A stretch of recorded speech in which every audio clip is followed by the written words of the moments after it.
Perdana Menteri yang kelima, saya diberitahu walaupun maklumat tidak diberi, tidak ada perbahasan dalam Dewan, tetapi nilai hadiah yang diberi kepada Perdana Menteri yang kelima ialah sebanyak 70 juta ringgit. Ini juga tidak ada dalam undang-undang dan kerajaan bertindak seolah-olah kerajaan boleh buat apa saja keputusan dan keputusan itu tidak boleh dipertikai oleh rakyat. Ini adalah sesuatu cara yang tidak baik kerana negara perlu mematuhi kepada undang-undang. Kita bercakap berkenaan the rule of law. Pemerintahan mengikut undang-undang.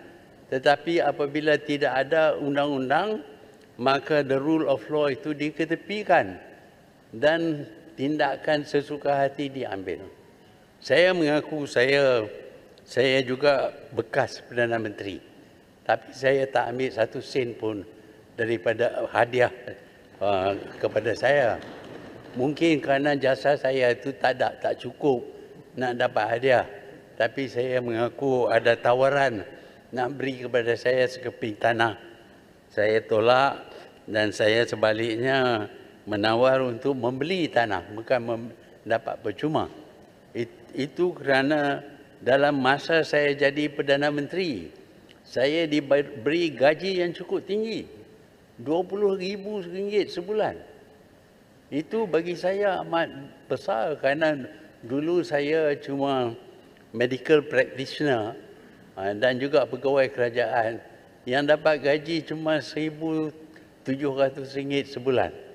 Ini saya dapat RM20,000, lebih daripada cukup. Bahkan kerajaan juga memberi segala-galanya yang diperlukan.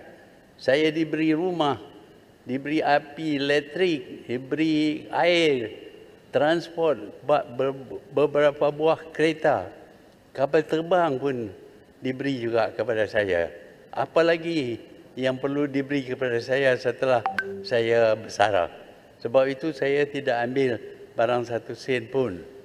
Tetapi bila datang kepada masa Perdana Menteri yang ketujuh, berasas kepada apa yang diberi kepada Perdana Menteri yang kelima sebanyak 70 juta, dia minta lebih lah. Kerana jasa dia lebih banyak.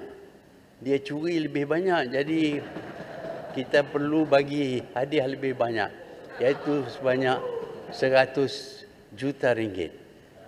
Yang Berhormat Langkawi menyatakan bahawa bekas Perdana Menteri itu telah meminta hadiah bernilai 100 juta.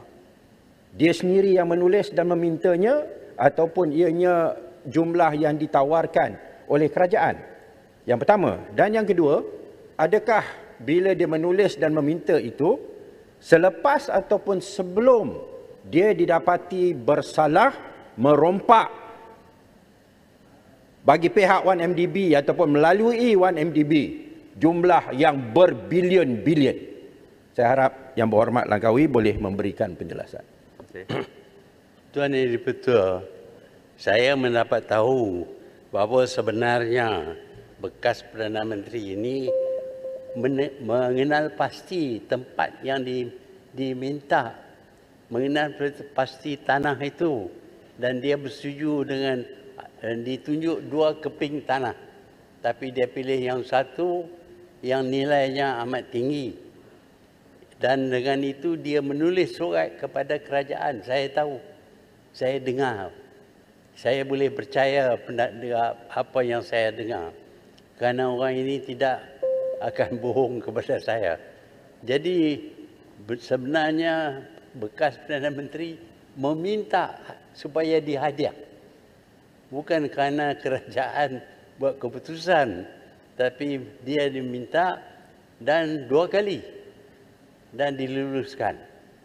Kali kedua diluluskan. Ini memang berlaku. Yang second one? Sebelum atau selepas mahkamah salah? Ya,